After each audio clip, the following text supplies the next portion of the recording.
This is Patty Majors, calling to order the Newcastle Community Activities Commission meeting, February 8th at 7 p.m.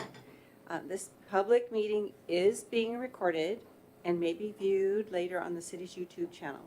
Please stand and join me in the Pledge of Allegiance. I pledge allegiance to the flag of the United States of America and to the republic for which it stands, one nation, under God, indivisible, with liberty and justice for all. And may we have roll call, please? Let's see, Commissioner Van Atta, Present. Commissioner Polson, I'm here. Commissioner George, Present. Commissioner Flash. Let's see, Commissioner D'Souza appears to be absent, and Commissioner Sticks also absent, which makes for 5 present, Madam Chair. And so if there's no objection to excusing Commissioner D'Souza and Nathan Sticks, we will consider them excused. So now we're on to the approval of the minutes. Any corrections or adjustments from last month's meeting? Madam Chair, you want to approve the agenda first? Oh, I'm getting ahead of myself, aren't I? Thank you, yes. Is there any objection to approval of tonight's agenda as presented? If not, please show the final agenda approved as presented. Thank you very much. Now on to our minutes. Is there any objection to the approval of our minutes for January 11th, 2023? Seeing none, please show the minutes approved as presented.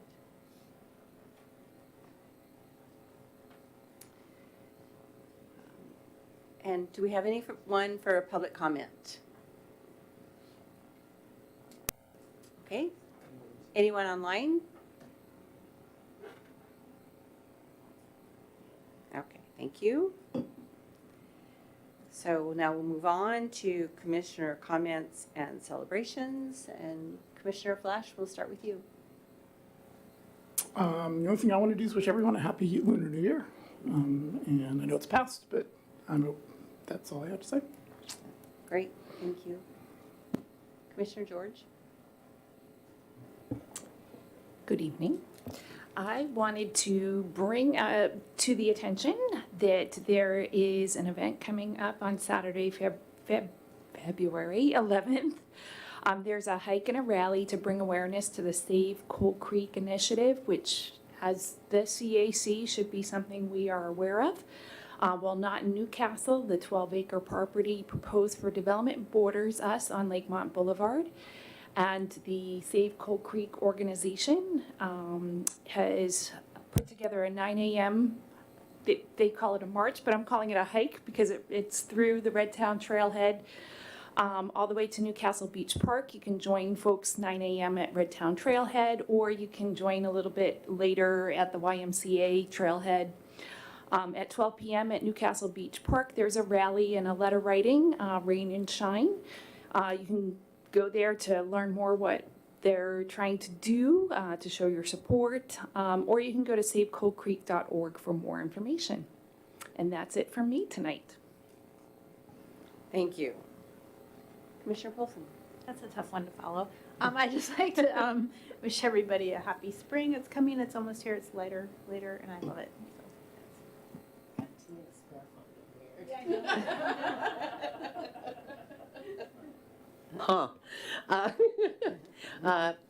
Hi, everybody. Good evening. Great to see everyone. And I thank you, Amy, for sharing that important information about the Save Coal Creek initiatives. And looking forward to our meeting tonight. Yes. Thank you. And so with that, I'm glad to be here.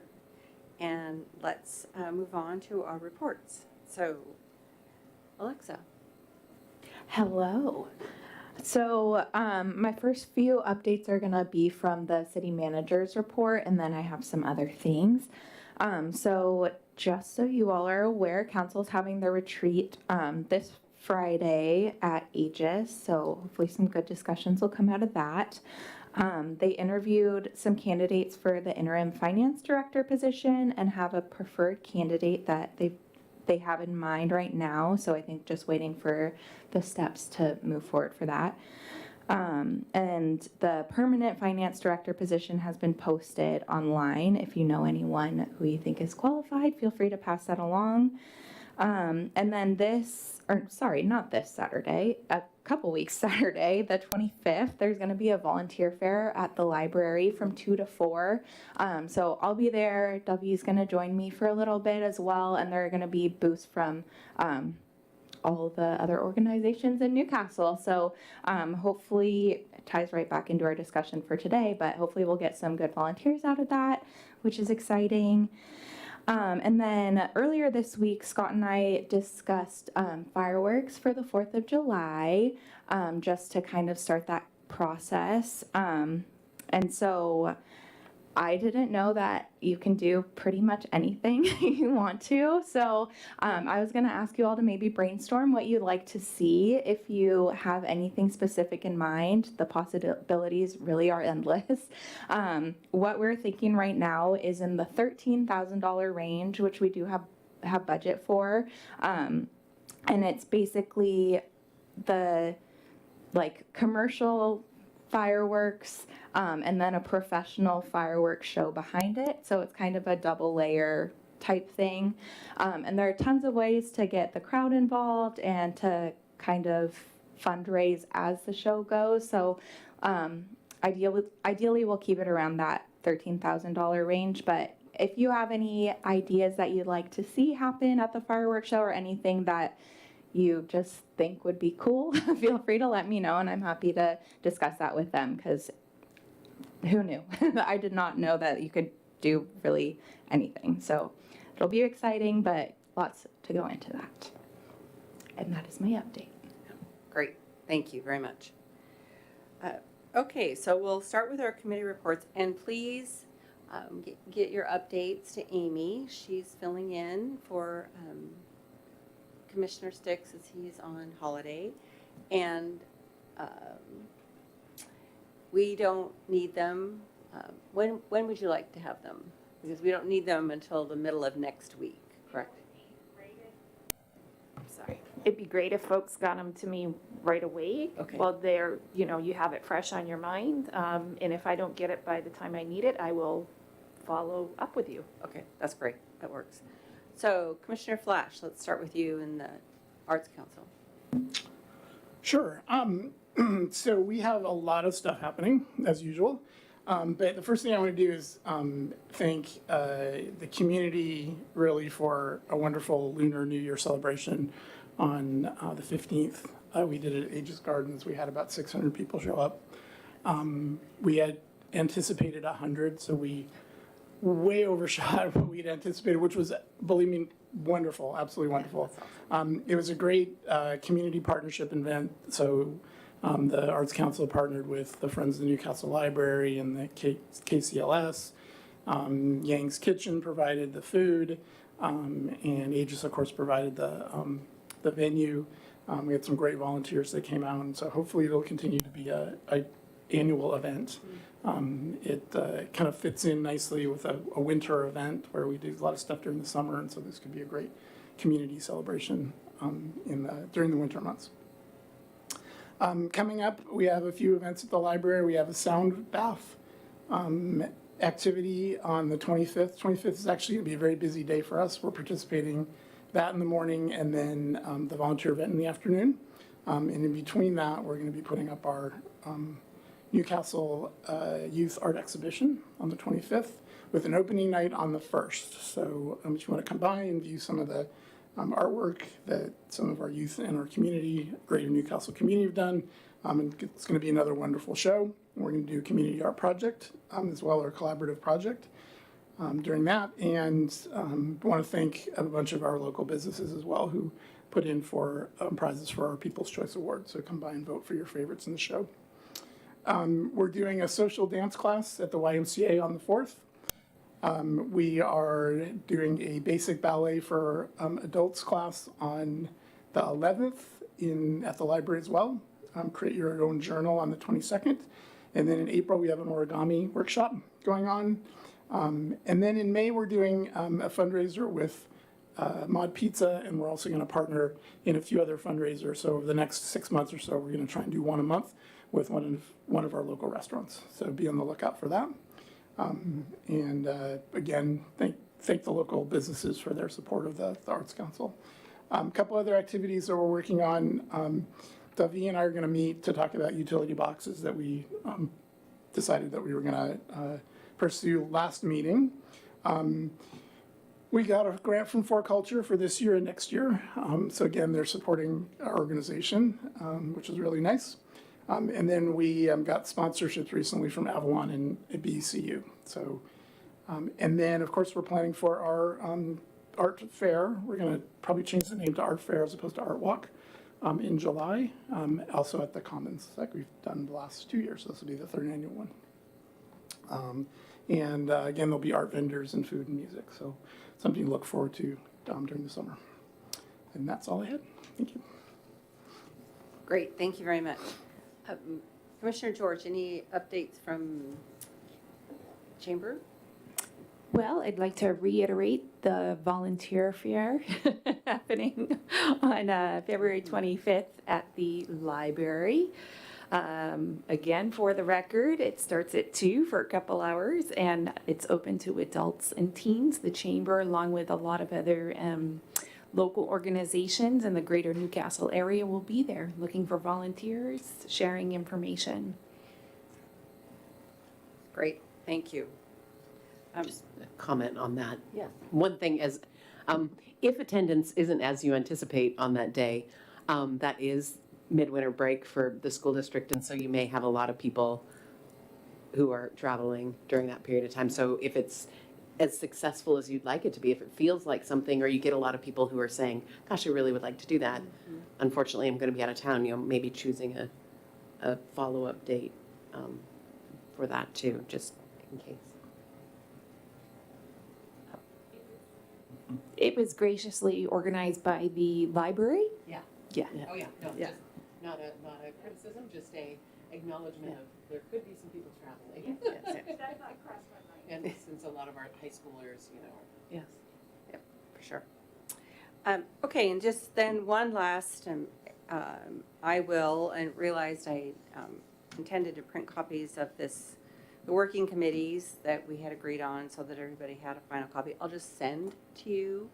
And then if there are any adjustments, let me know.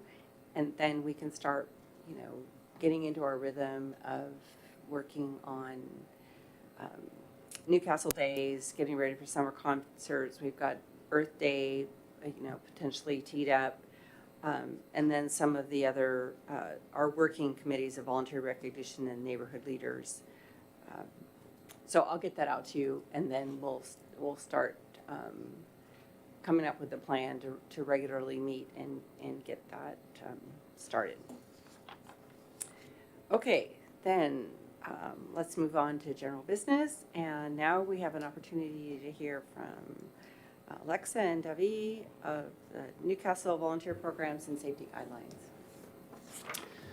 Good evening, Chair and Commissioners. I have not met all of you. I'm Jeff Bronze, the Public Works Director, and I wanted to just do a quick ad hoc update. I didn't get it on the agenda, but just to acknowledge the CAC's role. There's a lot of public comment that came up at the beginning of January regarding the city's stormwater project known as the Newcastle Railroad Embankment, or S17.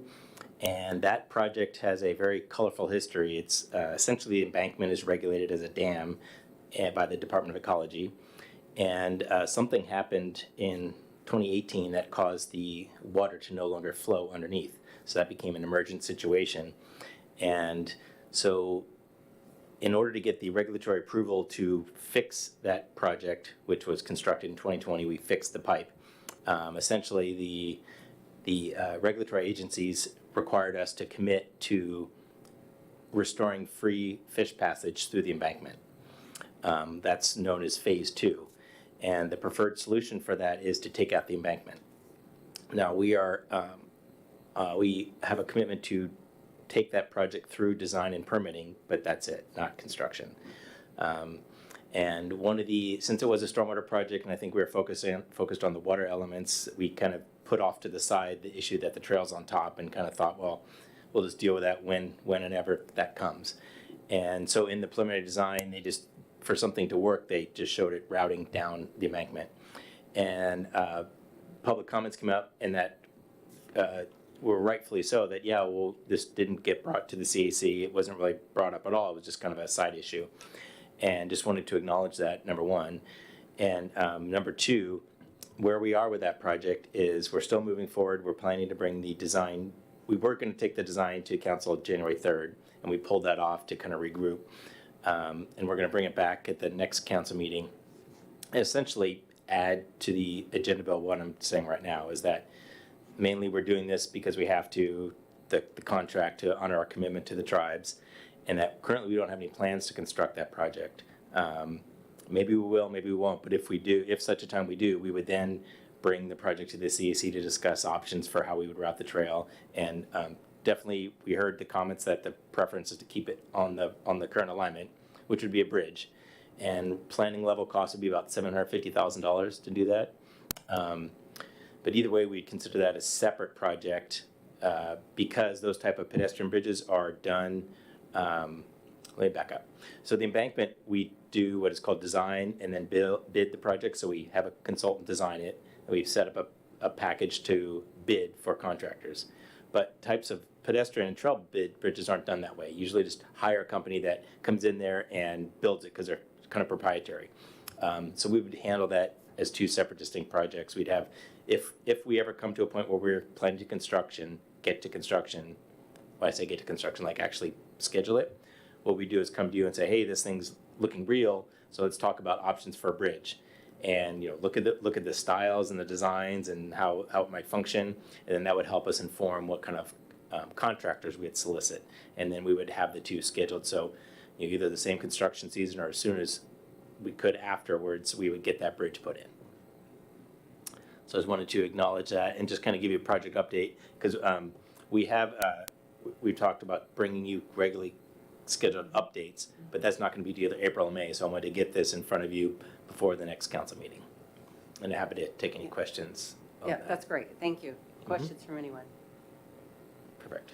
When's the next, when, you said you're going to bring it up at the next council meeting? Correct, the 21st? So what's being brought up? Oh, I'm sorry, the design contract for Phase 2 of the embankment project. So But phase 2 won't be done. That the would be design intended- will be done, but it'll just sit on the shelf. Because Okay. that will honor our commitment to complete the design and get it permitted for construction. We've said all along that project would be moved to construction only if we had essentially 100% grant funding or majority, 90% grant funding. And the estimated cost is about $3 to $4 million. Oh, wow. Tack on another $750,000 for the bridge. And right now we have grant funding of $750,000. So we're got quite a gap to go. Yeah. So I think in the best case scenario, even if we were eager to build it, we're looking 3, 4, 5 years down the road. But essentially the hazard and to the water, not the water hazard, the hazard to the embankment, which was the water that was blocked from going underneath the culvert, that's been resolved. That was resolved in fall of 2020. So we don't necessarily have, of course we want to restore fish passage, but that's not a super high priority as the Phase 1 project was. And we'll, as part of our regular capital updates, Debbie and I will coordinate to have something visual because there'll be acknowledge that we have not come to the CAC in quite a long time to discuss capital projects. I think staff turnover, the thing called COVID, lots of other things. So we'll get back on track. So we'll have a regular update to you on those programs. That's great. Thank you You're very welcome. much. That's very Now, helpful. Thank you for allowing me to interject that, and I'll turn it over to our volunteer. Absolutely. Thanks so much. Sure, yeah, thank you. It is, yeah, that one. Okay. Print it out. Sure, yeah, I'll do that. Thank you. Okay, so Davi and I are going to talk to you all about the volunteer program. These are processes, procedures, and safety guidelines as laid out by our insurance. So we're going to go through that with you. So you have a project in mind and you want to take it to the city of Newcastle. Who should you contact? So please reach out to me first if you have anything in mind that you want to get started working on, and I will start the routing process for that project. So I will be the primary contact just starting out. I will likely forward it to Davi, and he will go through the next steps of that with you. And then from there, we'll route it to other staff as necessary and rope in our maintenance team as needed. But I will be your primary first contact. So there are 2 questions to consider in volunteer projects here. So the first one is the event hosted, staffed, and supervised by a Newcastle employee? And is the event in an open area? And an open area in this case will mean like similar to our Lake Boren Park, how it has the big field. You can see everyone that you're working with from there. That's what we would consider an open area. If the answer to both is yes, you will need a sign-in form and an accident report form, and you will receive a copy of the volunteer handbook and safety guidelines. This event would be 100% the responsibility and liability of the city of Newcastle. Sorry, one sec. Alexa, can you go back to the previous slide for a moment? Okay. This one? Yes. Okay, that's okay. Okay. Got it. Thank you. Yeah. Okay. So this is our volunteer sign-in form. Everything on here, the address, signature, and email. This is for our own records processes, so we are able to get your information for our volunteer event our volunteer appreciation event at the end of the year. The things that are required are your first and last name, and we do need your hours for reporting to L&I. So those are the things we need there. Unfortunately, there aren't many slots on it, so I understand that can get a little bit crowded. You might have to go through a lot of forms, but we're happy to provide these to you as needed. And then this is the accident, injury, and illness form. So this will be if anything happens, even a paper cut to your volunteers, we would need to fill out one of these. And this is just for our own internal records again. So if the event is under our liability, we will need to take the responsibility for the injuries as they occur. So accident and injury form.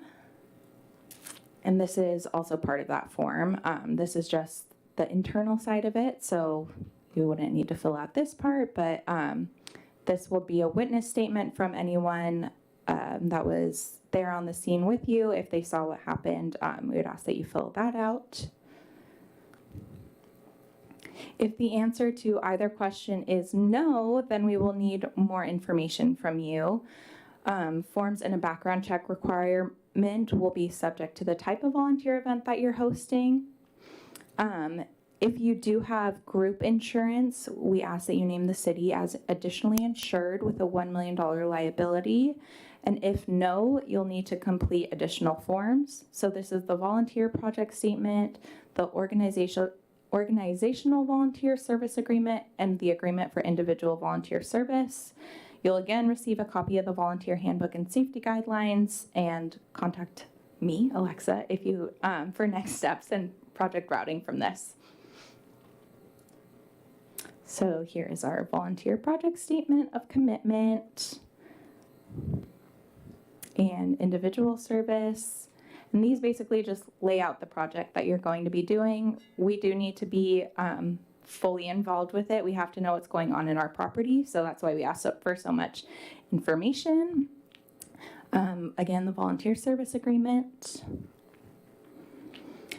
Background checks are required if your group is not insured. So there are options if your group doesn't have insurance. You can partner with a group who does have the appropriate insurance and the ability to name the city as additionally insured, and they will be the group to run point on the project.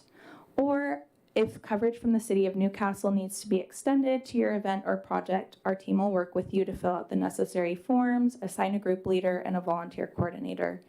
It's important to keep track of volunteer involvement, volunteer hours for each event, and any accidents that may happen. Each volunteer will need to fill out their individual forms for all tasks. And there's also on the WCIA website, there's an individual insurance option, which I believe is what the chamber uses for the beer garden for Newcastle Days. So there are options. Feel free to discuss it with us if you have any questions about insurance, but there are options for you if you don't have it. I believe I pass it on to you here.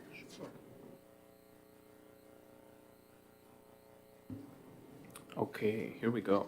So this is an example of what the volunteer safety handbook looks like, as well as just kind of the guidelines that are part of that handbook. It's basically structured to provide a mission statement for why the program is in operation, the purpose, and really talks about the fundamentals of why we encourage volunteering and what's important for the volunteers that do get involved with the city of Newcastle. All of these guidelines are pretty straightforward, lays out expectations for volunteers, expected behaviors, and how they should interact with the range of possible events or projects that we're a part of. Most importantly, wanted to just call out this resignation termination.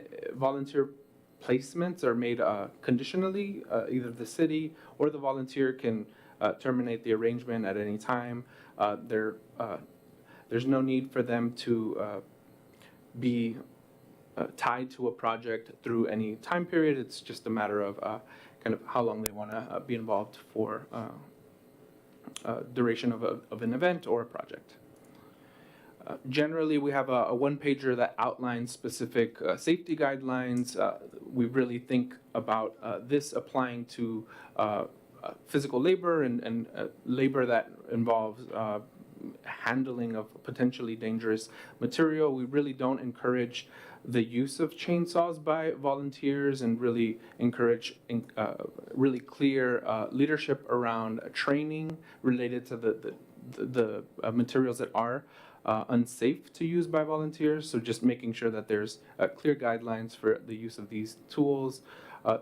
Specifically things like ensuring that the folks that do drop by to volunteer at a specific project, making sure that they have the right clothing, the right gloves, they're aware of the plants to avoid that may just kind of provide discomfort and or shouldn't be around. And so this is a quick one-pager that can be hounded out at a specific event or a specific project date where trail maintenance might be used. And then, yeah, so this ends at resources, contact information for Alexa and I, as well as links to insurance providers and how we hope to kind of lay out the volunteer forms and guidelines on the website. Simply going to the Your Community tab, the Volunteering tab, that's where we hope to have all of those range of PDFs available for just easy download for anybody, whether it's an individual or an organization. Excellent. Thank you so much. Happy to take any questions or concerns. What, maybe I'm missing this because this is my first, I've just served just over a year now. What's driving, like why is this coming up now? Is it because we have 2 new staff members and we want to just make sure we're in compliance and buttoned up? Is any of this new? I mean, I'll be honest, this looks very similar to what we had with the school district with PTA. So this is the insurance, the volunteer, the L&I, like, this is all very standard from a school district point of view, but I was wondering what precipitated the need to share this with us tonight? I think my response would be new staff, definitely. There were some changes that happened before my time and updated requirements that came up from the insurance provider. And if Jeff wants to provide additional context, he Yeah, could. that's exactly it. In a WCIA, the Washington City's Insurance Authority, the city's insurance agent, each year they pick an area of emphasis. And in 2022, well, actually, it was either 2021 or 2022, it was volunteers. And so in 2022, we took a look and refreshed our documents, refreshed our policies, and that was the main emphasis for relaunching this. And then, quite honestly, when the former Parks and Trails planner, Julie Casada, she left the city, so that's kind of, everything just got put on the pause button until we were back fully staffed again.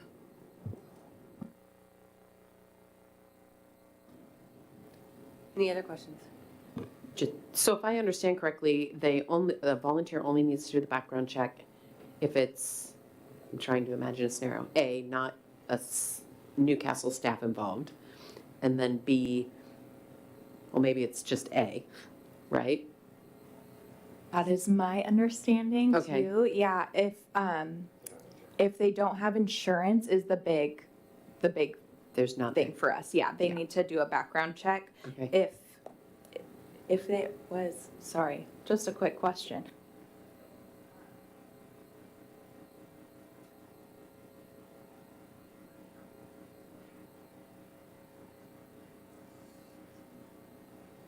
Basically, my understanding, if the organizer, the person that's in charge of the volunteer event does not have insurance, the group is not insured, and there's minors involved. Yeah, because That's the I was two. thinking about that. I'm like, Right. not having line of sight potentially with every volunteer and that might be I'd interacting say with minors without their parent. parent or guardian, Yeah, right? So yeah. if the group's insured, it doesn't Yeah. come into play. If there's no one under 18 without a parent or guardian, with the parent and guardian, it didn't come into play either. Yeah, But okay. mainly if there's no insurance involved. And that was one of the primary outcomes of the WCI emphasis is the insurance requirements. Right. Some of the other policies were pretty much, the logging, the hours, the counting that for the annual event, at the end, appreciation event, and for our labor and industries coverage, that's pretty much unchanged. So can I run a use case by you? So the Buy Nothing Newcastle group has a swap meet at Lake Bourne on a Saturday morning. They do have high schoolers setting up tables. So that means they need to get their own insurance. No, because that is not our event that we're involved with, I Okay. believe. Yeah, just if it's a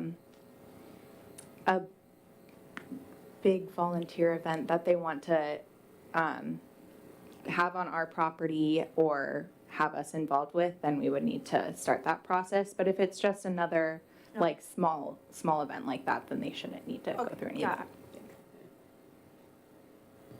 So this only applies to city property? Okay. So I see trails folks here tonight, are trails considered public or private? All the trails are located on public property or public easements. So that's why they come under the public. If they were doing, if there's a trail that was on private property, then the city would have no involvement. And just to clarify, so the Arts Council and probably some of the other civic organizations here, we put the city logo on all of our events in kind of partnership with the city. If they're held at the library, this doesn't apply to us at all, or only if they're held at public. So in that case, the library would be the lead agency, they'd be the lead sponsor, we could be a co-sponsor or a sub, but the library is the primary. So somebody's always got to have the primary role. For instance, at the, so the event at the library, it's going to be King County Library, that's the main. Okay. But if we did an event at Lake Bourne Park, then we would be required to fill out the event paperwork. and stuff. Unless there was city staff or it's a city, well, I think, is it a city-sponsored event or a city? We go back to that. Go back to the first one. Is it hosted, staffed, supervised by, so in that case, it would be either hosted or staffed. So in that Okay. case, it wouldn't be, then it wouldn't trigger all those other paperwork. Okay, and if we didn't use, the Arts Council booked one of the picnic areas for an event on a Saturday morning, I guess it would be similar to the Buy Nothing, right? We wouldn't be required to, So what type of event? rock painting. Right, so then is it, so hosted or staffed or supervised by any city employee, would that be no? No. Not for that one. Yeah, okay. And then it is an open area, so then you come down to, if the answer is yes, so then you'd have to do, so you don't, the Arts Council doesn't have insurance. We do. Oh, you do? Okay, Yeah. so then there you go. Then then you fill out the form, you do the statement of commitment, you do this form, but that's pretty much it. Okay. And and then you have then you have the liability and sign in for anybody that participates. So they come up and paint rocks, they fill that out, log their hours, and that's it. Got it, okay, and that would be because it is on city property? Right. Okay. Right, exactly, yeah. I will acknowledge there's gray area, and it's like, okay, if a group of people go to the park to do something, that's not a city event. And so then but the Arts Council, I see that one's right near the blurring of the line. If the group of people under the Arts Council is painting rocks, you're not performing work necessarily. If the Arts Council was planting trees, that would definitely be a clear case because you're doing work, but you're just conducting an activity. So I think that's a little different. Like if you're out of a trail walk, an organized trail walk, that's not necessarily something that would be considered a volunteer. You're not performing work. You know. So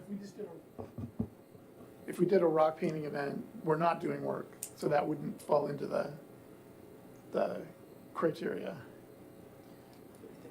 Like we did when we put up the mural behind the poetry wall, I could see that because we were creating something that was then gonna become city property. So that I understand, but if you're holding an event there, I guess we need some clarity on that. Yeah, let's get some. So let's say you had a book reading event. That's no different. You know, you're just occupying space, but you're coming together.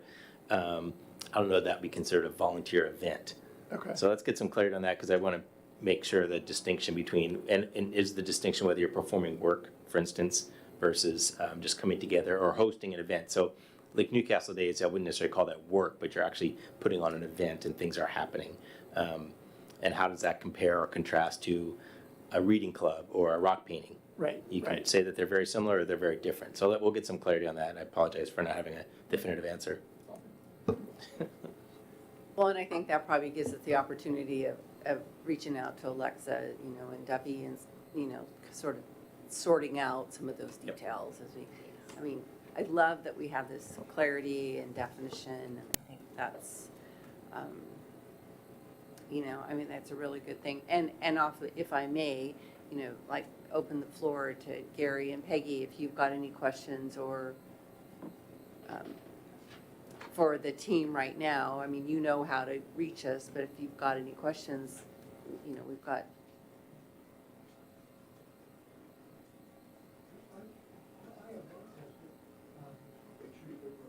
Yeah, go to the mic, please, Gary. Press the button so that it goes red. There you go. Hey, okay. Yeah, I've got one question. You've got a written, Alexa, you've got a written explanation here of, with a series of questions, how do you determine what kind of forms you need to fill out, et cetera. And that's very useful since it's printed, but do you have a copy that you hand out to the public so anyone can pick it up and read it and say, this is what I must do? Not yet, but I can work on that and figure something out for that. This is just so we all kind of get the internal flow chart of things, but everything will end up on this, on our city website here. That'll be the landing ground for all the information. Right, so it's still a work in progress. No, not a work in progress, just it's all sorted out on our internal side, what these these are the regulations from our insurance that we have to follow. I guess it's just figuring out that gray area, like Jeff was mentioning, of activity versus event and stuff like that. So we just haven't put it on the website yet. Just, that's the next step, but. Well, that's another question. Did this come to you ready-made from WCIA? Is that the right name for the insurance That's the right agency? name. Yeah, this, It came from you, it came to you unalterable, that this is what you must do, these forms and this whole procedure? this is from WCIA and our HR staff, so it's been all worked out internally. So And it the did H- come to me this way. So the HR staff is who? Sarah Sarah. Jacobs. Okay. So Sarah Jacob was able to massage the text that came from WCIA. Jeff might know a little bit more about that, sorry. So what's your question, Gary? I think what I'm saying is that there ought to be a deliverable here in the form of documentation that any normal person can pick up and read and say, okay, I want to do something in a park, maybe with volunteers, Yeah. or I want to work for the city, and read that and find out now what would the procedure I follow be, which forms would I need to fill out, and not have to, interrogate you, Sure. Jeff, like Ed did, or call Alexa and have a long phone conversation, and then, drive in and Right, and I write think diagrams. So there ought to be a deliverable that's clear like a bridging documentation. document. And I think that like a bridging document that all the very first step that leads you into one of the different paths, all the paths you land on are documented, and these are the sign-in form or the statement of commitment, the individual volunteer service, the volunteer service, all these documents are finalized. And then there's this is the volunteer guideline, is that what it's called? So these are already, and these are I thought they were already on the website, but we're gonna look at like a flow chart that says, okay, if it's a graphical or a simple version of this website, like, okay, if the answer of this is this, then you do this. Right, I was going to mention a flow chart. Yeah. And again, as an engineer, I think of deliverables in terms of something concrete that you can use. Right. And then I think about tests. So I would hope that once you develop this paper product with the flow charts and the descriptions, you would try it out on a real human being and say, here, okay, organize a work party or organize an event and try to follow our instructions and see if it works. Sure. And I think we would be willing to be guinea pigs for that, but I'm a little concerned that this may be a generic process that works great for a whole category of people, putting on events and so forth, but maybe it doesn't fit well with the Boy Scouts of America, who have their own procedures and forms and timelines. And I'm wondering if anybody looked at that, and if maybe a good solution would be to have some key person, sit down with Bill Burris and Peggy, our volunteer coordinator, and kind of work through the process that we all hope to be using. So we can have something that we could do a trial run with very soon, like in April. The short answer is no. The procedures are what they are. It's just a matter of which procedure you fall into. Okay, so I mean, the other thing we could do is if So you don't, there's basically 95% of these are going to fall into one or three categories. Is it a city organized event? Yes or no? If it's no, does your organization have insurance? Yes or no? So there's basically three main categories. right. And so Newcastle Trails is in which category? But you have not obtained insurance, so then you do not have insurance. Okay, but the Boy Scouts of America do have insurance. Correct. So wouldn't that be the category we'd use, that they're the No. insured No, organization? they need to, so this is, and I apologize for being frank, we've tried to communicate this over and over. So the Boy Scouts need to be the person that submits the application. They need to be the person of contact, not Newcastle Trails. Okay, but I mean, that's a formality then. We have someone who's both a member of the Boy Scouts and a member of Newcastle Trails, so she could present the application then. It needs to be the Boy Scouts submitting the application, the ones that have the insurance. Okay, The Boy Scout project. to do the project. Yes. Okay, and maybe, rather than try to settle this now, maybe Davi's going to be closely involved in this, I assume. Would it be possible for Davi and Bill Burris to sit down and just work out how we could do this with the Scouts? We'll certainly talk to them about how to use the process, yes. Because I think we'd like to get the process moving if we could. We don't have any scout projects in the pipeline right now. Last one is set for March, and we would like to get over this hump. Yeah, well, the process is ready right now. Yeah, except not all the paperwork with the flow charts, right? Well, so the scouts have insurance, so they fill out, this form, right? They fill out this form, right here, that's Okay. ready to go. But again then, And actually, that form's been ready since last year. so our scout person could fill out the form, Yep. Teresa? Yep. Okay, well, it sounds like that might solve the problem then, so but I'd like to work with Davi on this because we're gonna be working closely together, Well, I'm you'll work sure. with Alexa first. Or with Alexa, okay. Well, then Alexa's I'll the work with first point. Alexa on this, but if we can just get someone from the scouts to do the paperwork, we may be okay. Correct. Okay, good. Yep. All right, thank you, Gary.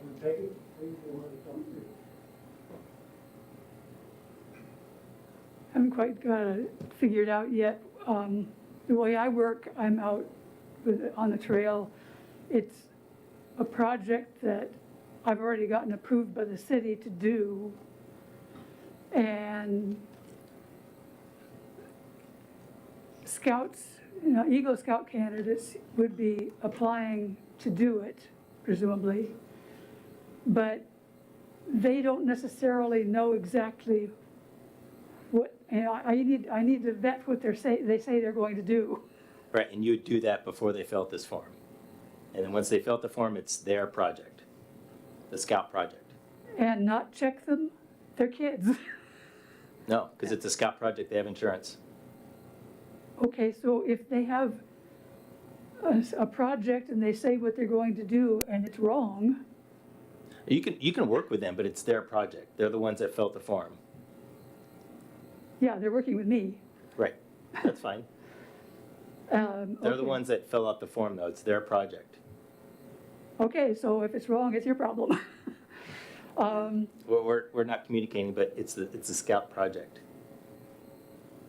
So I think, Peggy, I mean, that, it sounds like we've got some background maybe to vet on the actual process. We've tried. Yeah, so we'll try. So I think Yeah, I what I think I would sent you guys suggest, some- what I would suggest is that, you've got some resources to reach out. I just wanted to give you an opportunity to understand, Yeah.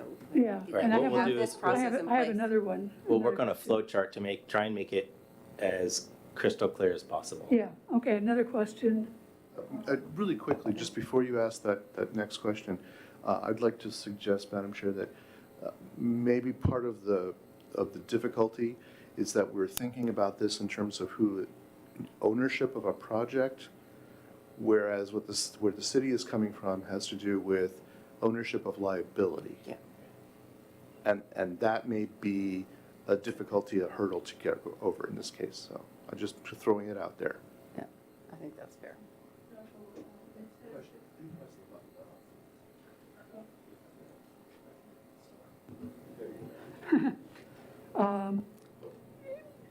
When I'm doing work out there with the scouts, we've got parents coming and going, dropping off a kid, leaving again, picking up a kid. And it says that every adult has to have a background check. And that is not practical. So I hope that we could just have 2 people with background checks at any one given time, always there I think maybe Davi has to a, check. Thanks for bringing that up. I think the goal here to require the background checks is really if Boy Scouts of America is not extending coverage with the insurance, the city of Newcastle will ask that anyone that's involved for an extended period of time does get background checks if they're working with the youth, if they're under 16, to make sure that we know who's there with the folks that are under 16 if we're extending that liability insurance from our end. And so if we run into an issue where it's an open area, a parent is dropping by or picking up their kid or just dropping them off for like 15 minutes, I think that's a gray area that may not need a background check. But if for an extended period of time where we need to extend our insurance as the city of Newcastle for this event, we need to know who will be there, who will be working with the kids, and who will potentially be in a closed off area that is just unknown to us, so. Okay, so if I have to go to Exactly. high schoolers,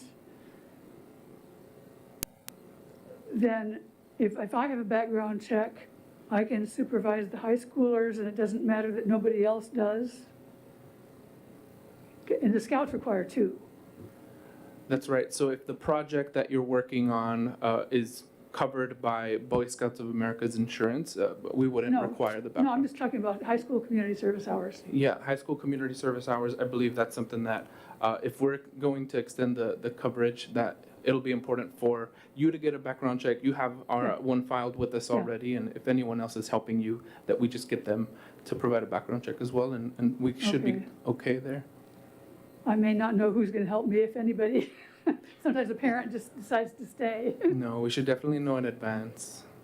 It's super important to know in advance just to understand and be able to control the event or the day that's planned. And I mean, if it helps, just being in touch about leading up to the event, who you think might be there, so that I we can wouldn't get have that any filled idea. out. It's important. I don't know till the day when they come, not a clue. So I think, Peg, what we'd like to do, I mean, clearly there's some things that we need to work out, and I think it will just take it, my suggestion, case by case, and we'll Yeah. sort it and get you the information, you guys the information that you need. Okay, But thank you know, you make a huge contribution to our community, and we want to acknowledge that, but you know, we I have. wanna do it right. Right, and we have liability concerns that we need to make sure Sure. that we have covered with. Yeah. So thank you very Right. much. Yeah, I just want to echo what Chair Major said also. I mean, don't want there to be any thought that there's any not appreciation. This is all the work that the organization does is greatly appreciated and makes a huge contribution. It's just, it's kind of like the contract provisions I do in a public works contract. Most of the time you don't need those, but the one time there's something not there, that's when the project's going to go bad. So the one time you don't have a background check for someone, that might, you know, and so this is all about not, it would be irresponsible to not address the risk management issues. So. Thank you. Okay, so. Can I just say one? Yes, of just course. To hope, maybe reframe a little bit the idea of like the Boy Scout and the Newcastle Trails. I think the understanding is that Newcastle Trails and the Boy Scouts would still collaborate on like the Eagle Scout project and everything prior to the application, the statement of commitment, right? So you would do all the approvals and make all the decisions together with the Boy Scouts, but it's just that the Boy Scouts have to do the official paperwork because they hold the insurance. And the other thing I would say is, as an educator, this is very standard practice for us also. And I understand that how parents just show up and they sometimes want to linger, but they can't. I mean, that's just, if I have a parent that shows up on a field trip morning and says, I want to come, if they don't have a background check, they cannot. It's just the way of the world right now. I would add, you'd be surprised how many parents just do background checks as a standard every time their child enrolls in a different school. Every 2 years you have to renew it, because in order to volunteer in the classroom, in order to volunteer at any school event, in order to go on a field trip, in order to do any sort of fundraising activity, at least with Renton School District, they just send it out and say just do it as a matter of record to have it on. So I think you'd be pleasantly surprised how many parents do indeed have background checks with the Well, and so that would be my ask, is at the volunteer event, if possible, if we have the paperwork required for people to just go ahead and do that. And maybe even at the summer concerts, and I don't know if there's a cost for us to run the background checks or do anything else, but, you know, providing access for people to just get that done if they are interested might be something to consider. Those are great suggestions. We'll definitely work on that. Yeah. Thank you. Okay. Anything more on volunteer? No? Okay. And so are we on to inventory dates there? Sorry. I'm just gonna go over, sorry, I'm just gonna go over the SharePoint really quick. Oh, right, yes, thank you. Of course. So I will send out the link to this. It's just newcastlewa.sharepoint.com/CAC basically. And you will use your city logins to get into there. I have no idea what the login issues were with me earlier. It made me change my password, but it worked out. You should be able to just use your city email and it should work fine. The main spot that I would like you all to worry about is this documents. So this is where we'll house everything for our events. If you can just plop everything in there, that would be fantastic for me. You can upload them through here, upload files, or if you wanted to do a new folder, but this is how you'll get it from your computer. And then, or you can do a new one here if you want to work inside of SharePoint. The big thing also, once you're done, make sure you're fully exiting out so people can work on it after you. It's a cloud-based service, so just make sure you're exiting out. You won't need to save anything, I don't believe, but just so everyone has the latest versions. I don't think there's anything in here, but yeah, same gist. You'll upload it from here, files, and then that's how you get it. So this will just be our house for all of our like summer concerts knowledge, any historical knowledge that you have on your personal computers. Let's get it off there and put it all into here, so we don't have to do this whole dance again, as fun as it was to do. Does anyone have any questions about that? It should be pretty straightforward, and like I said, I'll send out the link after this, but any questions in the meantime? Cool. And now we will go to park inventory. So, Patty, I know we talked a little bit, but, oh, sorry, go ahead. Just a quick note. So even though it's SharePoint, it's still city records repository. So you want to treat everything there with the assumption that anyone will see it. Your mom can read it in the paper. There you go. Thank you. How far back do you want us to, like I have Newcastle Day stuff from 2018. Do you want that out there just for Yeah, reference? if it's easy for you to put there, I would Okay. love to have it. It's just nice to be able to compare sometimes. So if you don't mind, just Okay, no problem. as far back as you have, I'll Okay. take it. Oops, sorry. Okay, so park inventory dates. After we talked, Patty, I talked to Davi a little bit, and we had another small idea. So basically, however this process will work well for you all, so I'll just give some background since it hasn't, I think the last one was 2015. The park tours.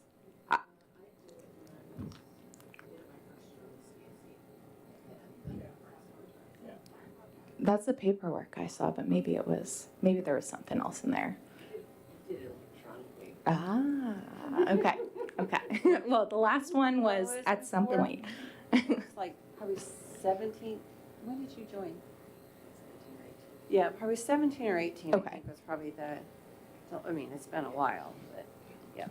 And what are you looking for? If you can explain the process of it. Yes, so, Yeah, so there are a couple things with this. So, basically, our maintenance team is going to do their own little evaluation of the parks on their own, just so that we can compare separately from what they see versus what you all see. The three categories, I don't think I wrote them down, of course not. I will send out the questions to you later. It's just basically any current needs, any future wants and desires that you'd see for the park. And so with that, Alexa said current needs. current needs, future needs, and any like future wants and desires. Sorry, Connor and I were just talking about this yesterday. So it's any current maintenance needs, and then desires in the park, kind of either small or large, or short-term, long-term kind of Like a thing. new bench or, Right, like a new bench would be like a short-term or easier to do, and then like a whole new picnic pavilion or something would be a larger. Okay. So I think of it as three categories of current maintenance needs, short-term, small, long-term, large needs, or desires. those are the same three categories they're going to focus on as well. Okay, thank you. And is the plan to split them up so each of us has That- 3 or 4 parks to? That's my next question. So there's a couple, we could do this any way that you all are comfortable with. We talked before about dividing and conquering and just kind of going out as a group. Davi and I were talking about maybe doing like 1 park a month so we can get you all to all the parks and make sure you're seeing everything. And then we can kind of pace it out a little bit. But what would you all be comfortable with? How do you see the process going? I was going to make a suggestion. Whatever we decide to do, and this is something I've been thinking about for a while, is it'd be really great to have a video of all the parks that we could put out there. So as somebody's going to the park, you know, take a video and do a, hey, this is one of our neighborhood parks that maybe you haven't seen or haven't heard of, and then that archives kind of what we have and allows the public to see what some of the great assets we have in our area. In terms of doing inventory, I think for all of us to hit them all is a lot to ask. But it would also be nice to get at least 2 opinions. So maybe if we had 2 of us do the same park and they could do it together or not together, but at least then we have a different perspective. And one other thing too, would be nice to have potentially do the parks in our neighborhood, because those are things that we see all the time, and we talk to the neighbors, and maybe they have some suggestions on what improvements or what is needed in the parks. So. I thought it worked really well last time when we picked a night and we broke into 2 groups, and each group went to, I want to say 6 or 8 parks. That way you had, 4 people looking at them, bouncing ideas off of each other. If you're there alone, it might be easier to miss something or more eyes. So that worked really well last time, I thought.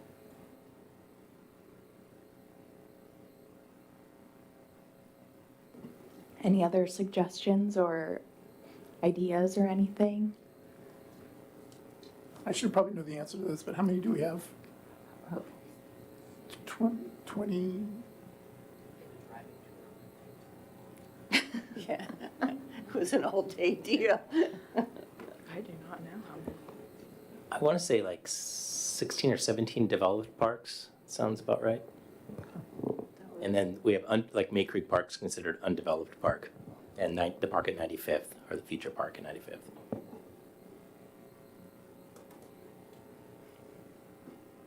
What kind of opportunities do we have to do, like, to Ed's point, community solicitation of, the people who surround that park, providing input to what their aspirational wants and needs would be?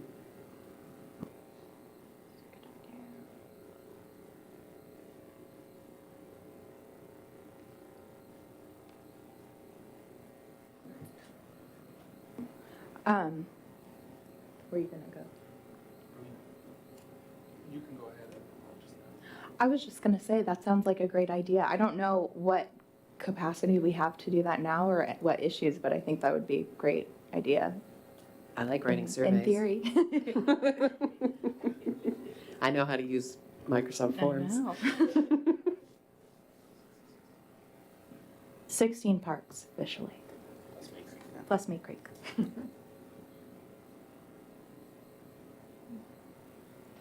I mean, without doing just to add on, without doing a full out kind of call for community members to do specific inventory assessments, I think something that uses the online presence, whether it's Facebook or Instagram, but the website specifically, integrating some sort of survey there that just allows people to provide comments might be something that's interesting to do, but some more research could be done. I'm with Debbie. I did enjoy going out collaboratively. I know it can be a little tricky to schedule, but even if it was just a couple people at a time and not trying to tackle the whole city at once, I do like idea sharing.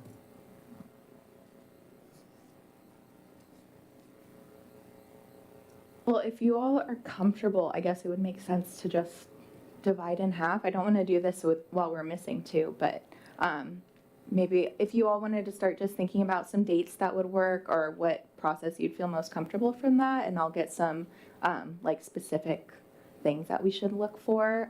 But just to put this on your radar, yeah. So you and Debbie would be participating with us? Is that your thinking, or we? Either way. Yeah. Okay. Yeah, either way, I'm happy to go with you all. It would be good for me to see all the parks too, so it would be a good thing either way. If you, yeah, I'm happy to go and work with you all. So Maybe there's also an informal way to get some public input with HOA meetings or Yeah. just some community meetings that already happen. And we can go there and just put ourselves on the agenda for 5 minutes and see if there's any needs that they have. okay, yeah, that's a good idea. Yeah. And we have our community leaders. So when Nathan gets back, I mean, that might be actually a good draw for them to attend and participate in a meeting. Or we could organize some neighborhood parties. Or we would? We could organize some neighborhood parties. We could do that too. Yeah. So I'm just thinking, so we're moving forward to this. I mean, we just like sort of divide and conquer, or pick some dates and see who can make those dates. I mean, I think there's probably a couple, maybe pick a couple dates, and then we'll start there. Who can make it on those dates, either you or Devi, and then we just go out and have some fun. And we could do it a couple of months. I mean, we wouldn't have to do them all in one night if that didn't work. Yeah, I was gonna say, is there a time frame on this? Yeah, after March 12th. Okay, so with that in mind, I think we'd like to do it, I mean, no real rush. We'd like to do it soon if we can, but there's no real rush for this. I think, Well, I think from a logistic perspective, it would be nice to get at least the current maintenance needs that we could help to identify. Then that gives the maintenance team time to schedule and address some of those as people start using the parks more in the spring and summer.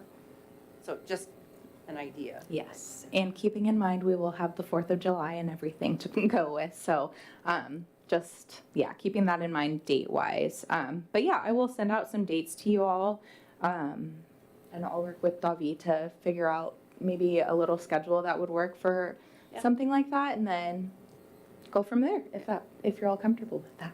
No, that'd be good. Cool. Thanks for coordinating that. Yeah, of course. And then that is all. Okay, so we are to additional public comment. Do we have any public comment? Anybody waiting? No?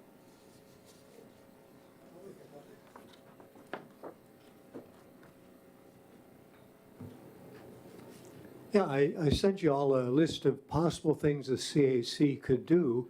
And one of the things I thought of was you're an activities organization. Is there any chance you could be involved in organizing trail walks of any kind?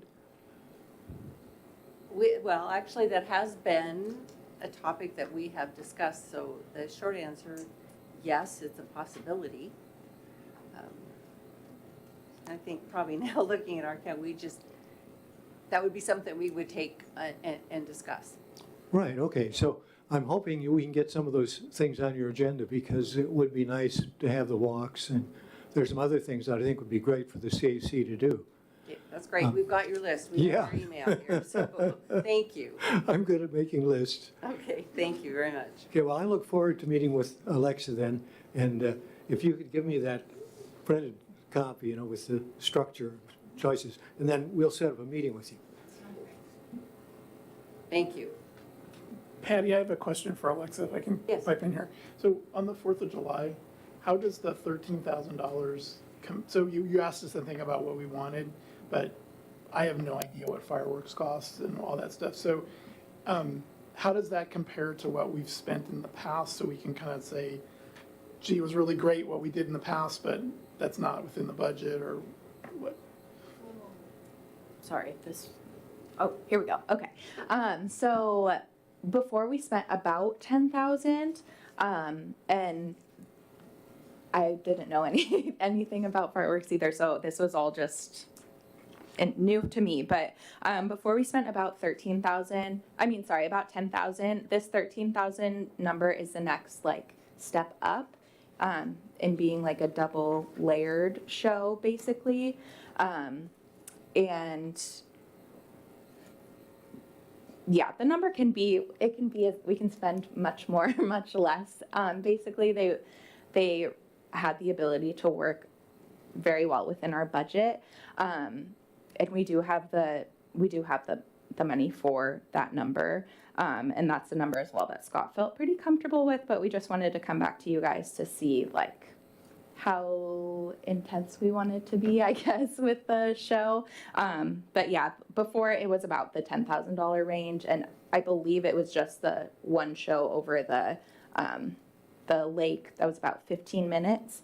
So this should be about the same length of show, just kind of the dual layer. And is there also budget included for like a band and stuff? Okay. Yes. So I have gotten quite a few inquiries from bands wanting to perform at some point this summer. So yeah, hopefully that'll work out for that. But yeah, we have some extra cushion there. Can you send them to Kim and I? That'd be great.